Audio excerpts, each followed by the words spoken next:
აჭარაში სოციალურად დაუცველი ოჯახების კვლევა ჩატარდა. კვლევის საფუძველზე განისაზღვრება ბინათმშენებლობის ფონდის შექმნისა და ფუნქციონირების პრინციპები. ბინათმშენებლობის ფონდი განსაზღვრული კატეგორიის მოქალაქეებისათვის იაფი და გრძელვადიანი გადახდის პირობით საცხოვრებელი ფართის გადაცემას გულისხმობს.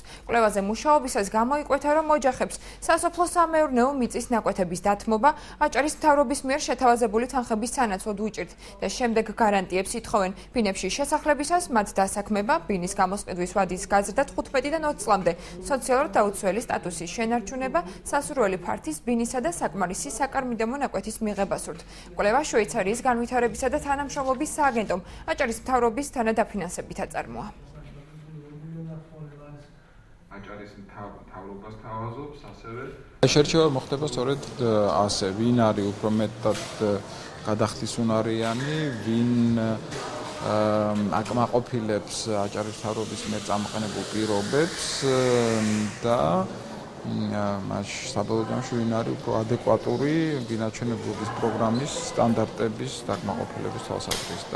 აი ასე მოხდება შერჩევა და როგორც კვლევა აჩვენებს, ყველაზე უფრო დამყოლი სამიზნე ჯგუფი არიან სწორედ უსახკაროები და სოციალურად დაუცველები. ამდენი რაოდენობის ბინის მშენებლობასთან ახლავს სხვა დამდევი პროექტები, როგორც სკოლის სახით, ბაღის სახით, სავაჭრო ცენტრის სახით, სპორტული მოედნების სახით, ამიტომ სპონტანურად ერთი სახლის აშენება და იქ დაკმაყოფილება ბინებით არ იქნებოდა სწორი შესაბამისად პროექტი გვესაჭიროება და ეს პროექტი უნდა იყოს სამომავლოდ გათვლილი გრძელვადიან ეფექტზე.